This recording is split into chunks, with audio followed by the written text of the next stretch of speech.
Students, last lecture में हम लोगों ने एफबीडी फ्री बॉडी डायग्राम की बात की थी, जिसमें हम लोगों ने वो सारे केसेस डिस्कस किए थे जब ब्लॉक किसी हॉरिजॉन्टल सरफेस से मूव कर रहा है। और लास्ट केस में आते आते हम लोगों ने बात किया था जब ब्लॉक क्या कर रहा था, इंक्लाइन प्लेन पे मूव कर रहा था। और इस लेक्चर में हम लोग बात करेंगे स्ट्रिंग पुली सिस्टम का। मैं हूँ रवि द्विवेदी और आप देख रहे हैं कंसेप्ट सिर्फ आरडी सर, जहाँ पे हम कंसेप्ट रटते नहीं समझते। तो सबसे पहले एक बात हम लोग यहाँ पे, जैसे कि हम लोग लास्ट लेक्चर में बात किए थे, जो हॉरिजॉन्टल सरफेस हम लोग यूज कर रहे थे वो स्मूथ सरफेस था। फ्रिक्शन हम लोग डिस्कस नहीं किए हैं, तो हम उस पर कोई भी प्रॉब्लम अभी सॉल्व नहीं कर रहे हैं। यहाँ पे भी जब हम पुली की बात करते हैं तो कुछ एजम्पशंस हैं, जैसे कि अगर मैंने यहाँ पे एक सिस्टम लेता हूँ कि एक ये पुली है, इस पुली को हमने यहाँ पे क्या किया है, फिक्स कर दिया है, और इस पुली से दो ब्लॉक हैं जो स्ट्रिंग के थ्रू इस तरीके से क्या है, टाइड है। करेक्ट, ये है। And we can assume that कि मास इज व्हाट, एक का मास मैं m1 एज्यूम कर ले रहा हूँ, एक का मास m2 ले रहा हूँ। करेक्ट, और इस तरीके से सिस्टम है यहाँ पे। तो सबसे पहला एज्यूमशन यहाँ पे ये है कि जो स्ट्रिंग हम लोग यूज कर रहे हैं, that string is not this is what inextensible. ये एक्सटेंड नहीं होगा, जो लेंथ है इसका वही लेंथ है। String will be what uniform रहेगा। सरफेस ये भी स्मूथ है। पुली जो हम लोग ले रहे हैं मासलेस ले रहे हैं, मतलब कि यहाँ जो भी मूवमेंट है, जो भी फोर्स अप्लाई हो रहा है, only due to this two masses है। यहाँ पे इनका कोई रोल नहीं है।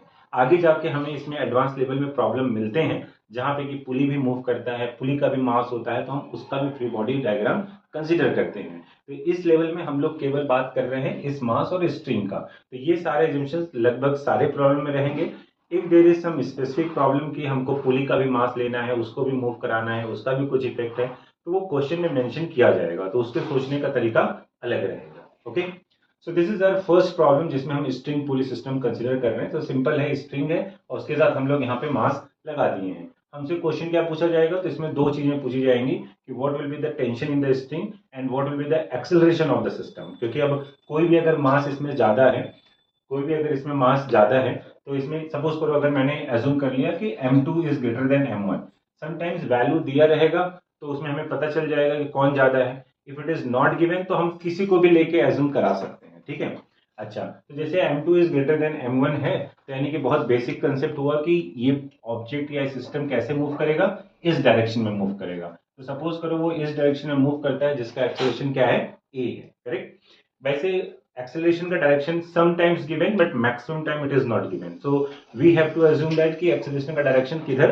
होगा हमारा। करेक्ट, तो अगर मान लो हमने acceleration का डायरेक्शन जिधर भी ले लिया और सारा प्रॉब्लम सॉल्व करते हैं, इन लास्ट इफ a की वैल्यू इज बिकम्स नेगेटिव, इसका मतलब ये है कि our assumption is wrong, मतलब हम ऐसे घूम रहे हैं तो हमें ऐसे घूमना चाहिए। if it is positive it means what, whatever we have taken the assumptions it is what right। Correct, free body diagram draw करने का तरीका वही है, मतलब जितने सिस्टम में लोग रहेंगे सभी का हमको अलग अलग फ्री बॉडी डायग्राम क्या करना है, ड्रॉ करना है।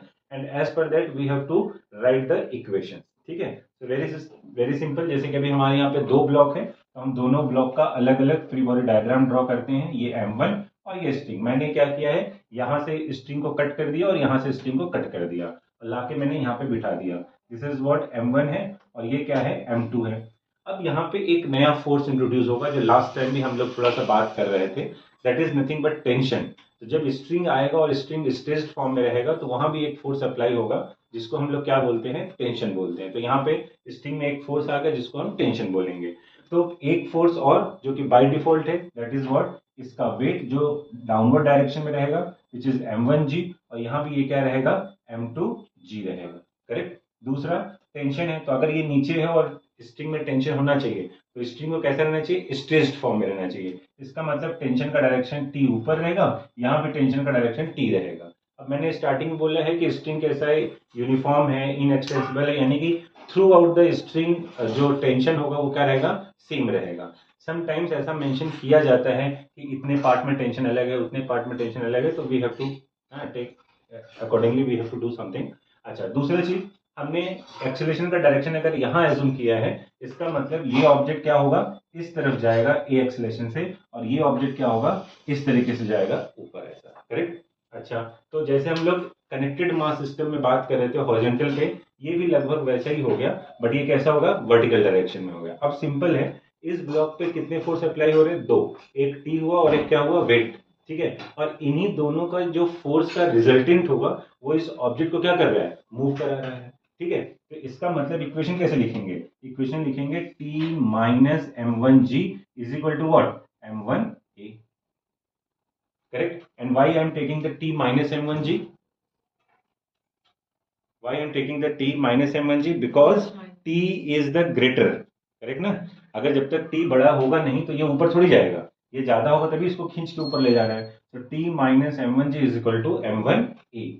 सिमिलरली अगर यहां बात करेंगे तो ये क्या हो रहा है, नीचे आ रहा है, तो this is what m2a minus t is equal to what m2a। That is what net force भी अप्लाई है, वैसे भी समझ सकते हैं, आइदर जैसे अभी मैं बात कर रहा हूं वैसे भी समझो कि नीचे आ रहा है तो ये वाला फोर्स बड़ा है, तो इसमें से इसको माइनस करेंगे और रिजल्टेंट क्या मिलेगा, बॉडी मूव कर गया।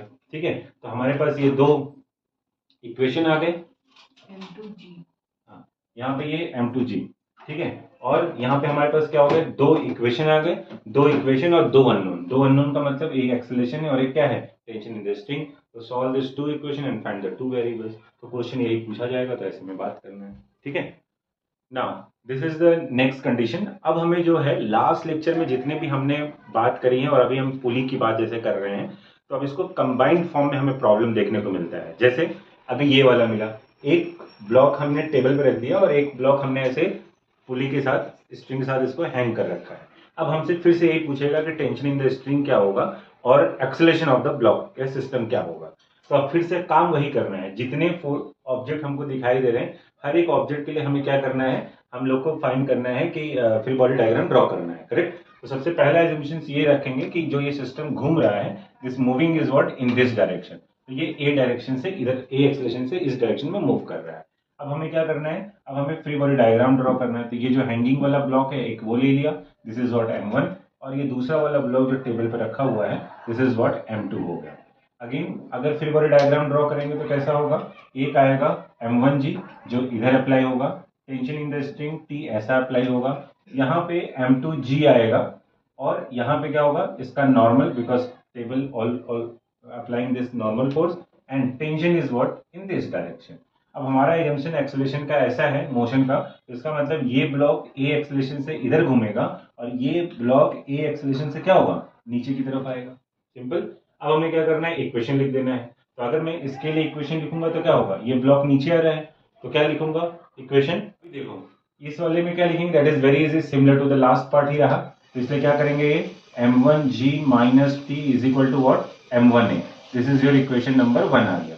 दूसरा देखो, अब क्या यहाँ पे t को कोई बैलेंस कर रहा है क्या, यहाँ पे t को m1g बैलेंस कर रहा था, यहाँ पे कोई किसी को बैलेंस कर रहा है क्या, तो नहीं बैलेंस कर रहा है, और बॉडी इधर ही जा रहा है। अगर इधर जा रहा है तो बॉडी को इधर कौन लेके जा रहा है, ये t लेके जा रहा है, इसका मतलब t इज इक्वल टू क्या हो जाएगा, m2a हो जाएगा, और दूसरा equation n is equal to what m2g हो जाएगा।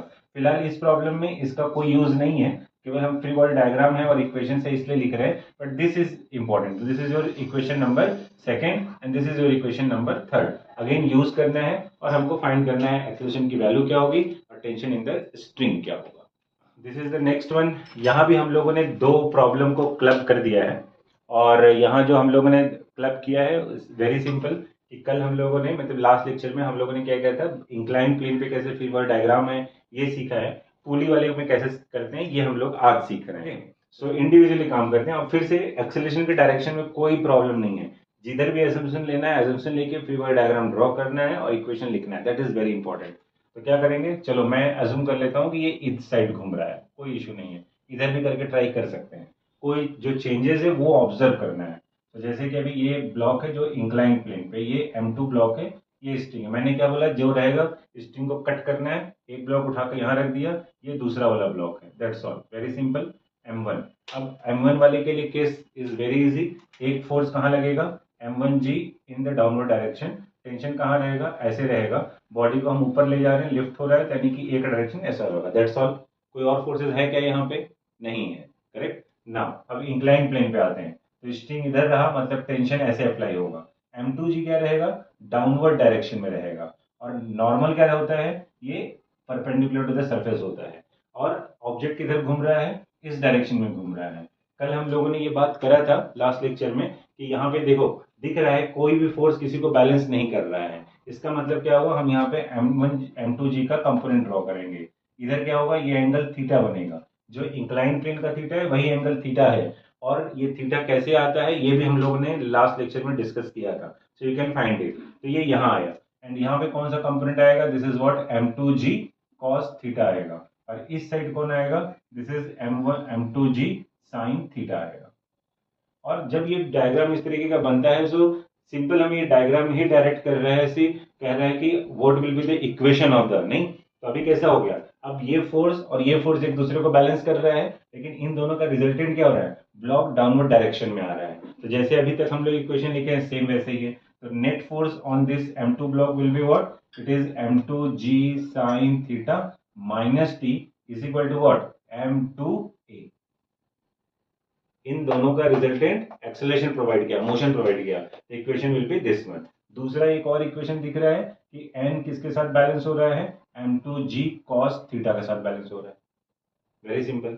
नाउ इसमें क्या हुआ, ये तो लास्ट केस ऐसा ही है, तो ये ऊपर जा रहा है, so T minus M1G is equal to what, M1A। ठीक है, अगेन हमारे पास दो इक्वेशन, दो अननोन, टेंशन और एक्सेलरेशन, तो फिर हम लोग इस तरीके से फाइंड कर लेंगे। इट इज वेरी सिंपल, जैसा हम लोग लास्ट क्लास में किए थे और यहाँ पे स्ट्रिंग पुली किए हैं, उनको कंबाइन करके डिफरेंट डिफरेंट टाइप्स के प्रॉब्लम बनेंगे। ठीक है, तो इस तरीके से हम लोग काम कर सकते हैं। तो this is the basic concept how to draw the free body diagram for the string pulley system. Okay, अब इस सेक्शन में अगर कोई भी डाउट है तो आप कमेंट कर सकते हैं, और हम लोग एक क्लास एक लेक्चर और रखेंगे जिसमें कि हम लोग इन सारों को मिक्स करके हम लोग प्रॉब्लम डिस्कस करेंगे, जिसमें कि और ब्लॉक हॉरिजॉन्टल भी मूव कर रहा है, पुली भी हो रहा है, या फिर कुछ और अच्छा अरेंजमेंट यहाँ से हम लोग बात कर सकते हैं। ओके, नेक्स्ट क्लास में हम लोग कुछ और भी बातें करेंगे, जैसे लिफ्ट से रिलेटेड बात करेंगे, और एक क्लास में हम लोग फ्रिक्शन से रिलेटेड बात करेंगे। So don't miss it, if there is any doubt तो पूछो जरूर सारे लोग, एंड सारे लोग प्रैक्टिस करो। नेक्स्ट क्लास में हम लोग 2-3 प्रॉब्लम एक्स्ट्रा करेंगे। तब तक सभी को गुड बाय, गुड लक।